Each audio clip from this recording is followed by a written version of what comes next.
上手电脑。那再下一课了。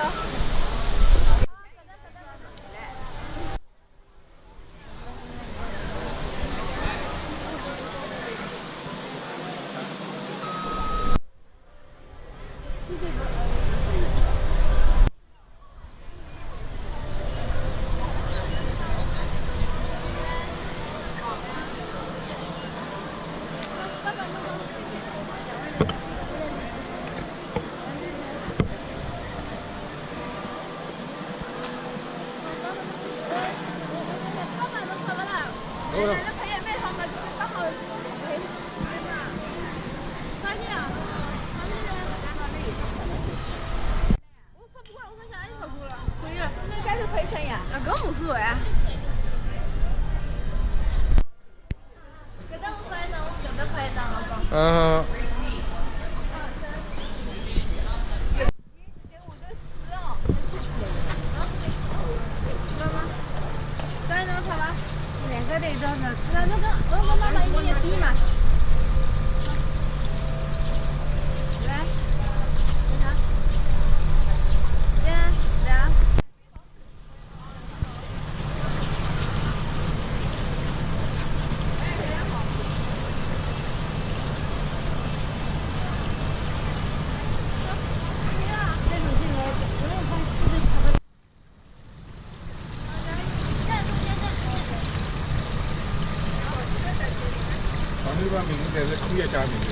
星座的名字吧，大概是。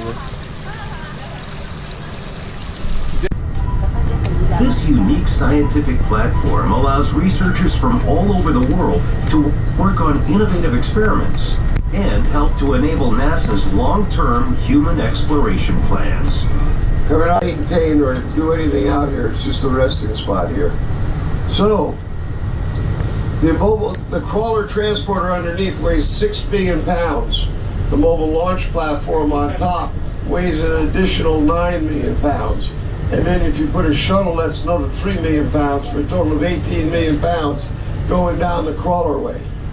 Now when we do the Space Launch System program or rocket, we use the same crawler, 6.5 million pounds. Mobile launcher and tower will weigh 10.5 million pounds.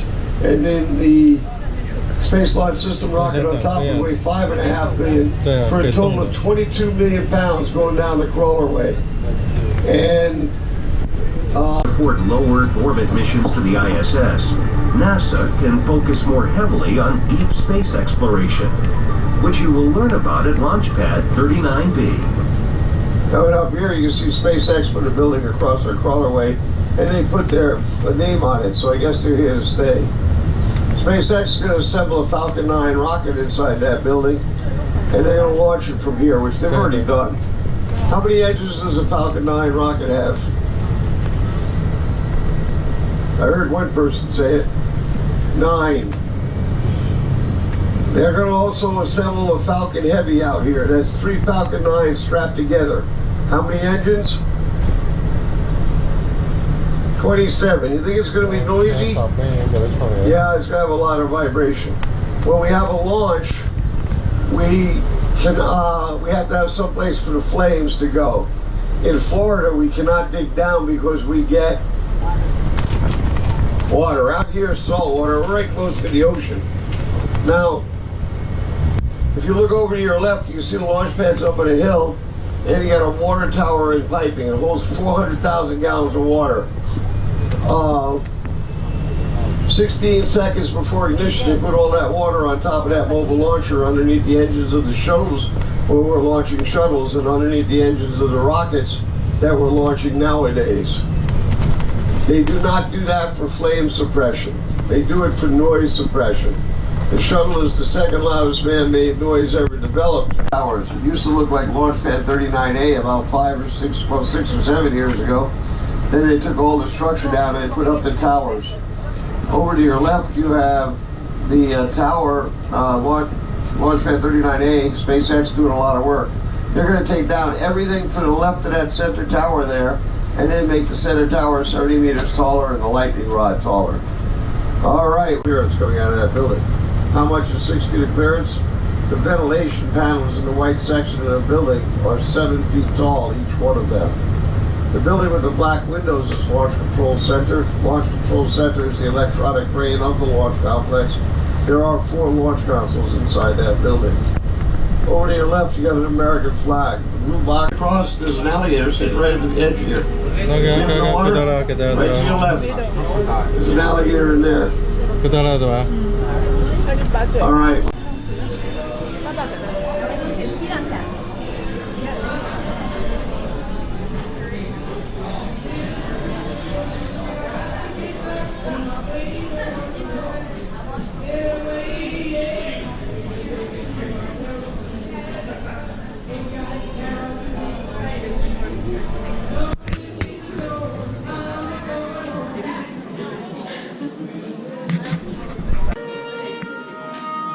When I was a kid, I used to dream about flying through space.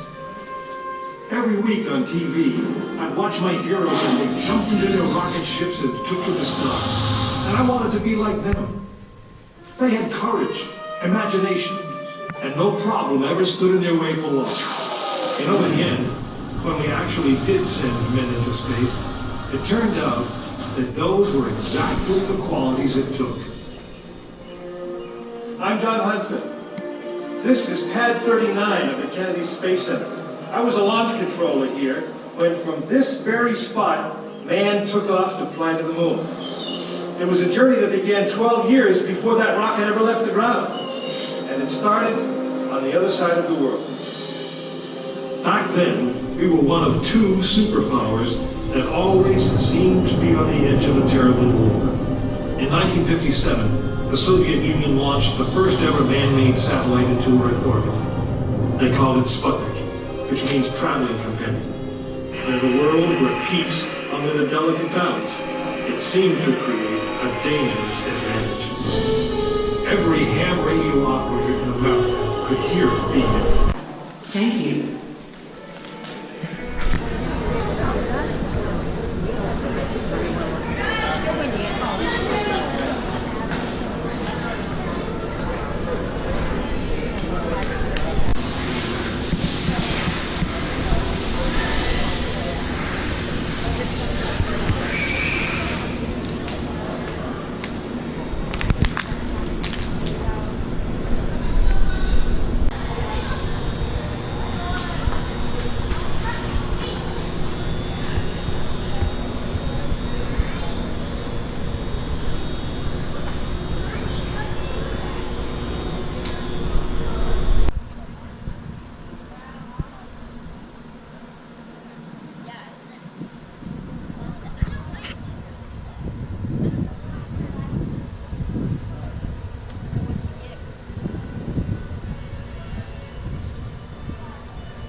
得，我来洛阳。 And we used to be about and then ends up being most likely that.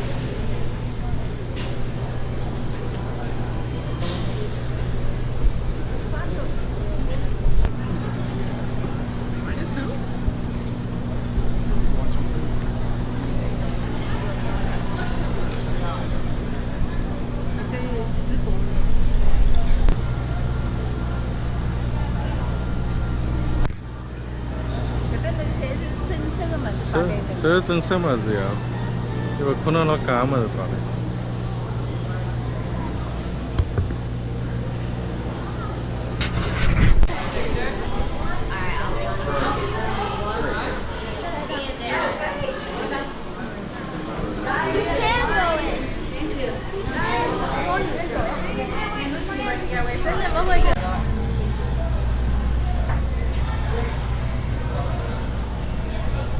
진짜 오빠랍니다. 뭐야? 뭐야? 是月球。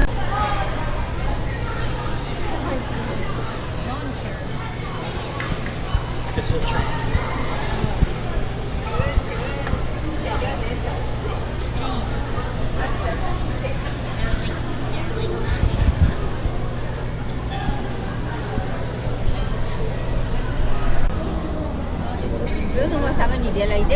이제 로빠니.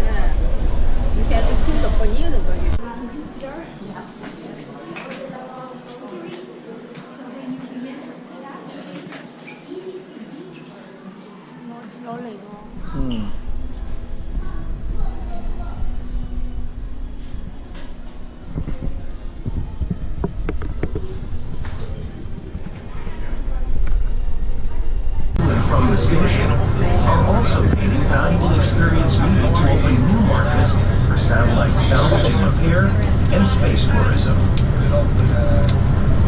Ultimately, everything we learn from operating in low Earth orbit will make it possible for crews to safely travel beyond Earth orbit to the Moon, an asteroid, and Mars.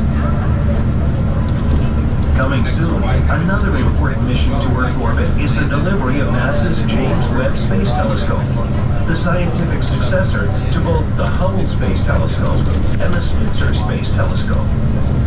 The James Webb has two main scientific goals: studying the birth and evolution of galaxies and learning about the formation of stars and planets. Some of the most distant objects in the universe, beyond the reach of current ground and space-based instruments, will be seen by this telescope, including the formation of galaxies. Built on a successful 50-year legacy of discovery and exploration, the John F. Kennedy Space Center, America's multi-user spaceport, is poised to serve as humankind's gateway to space for decades to come. Thank you for spending time with us, and please enjoy the remainder of your experience here at the Kennedy Space Center Visitor Complex.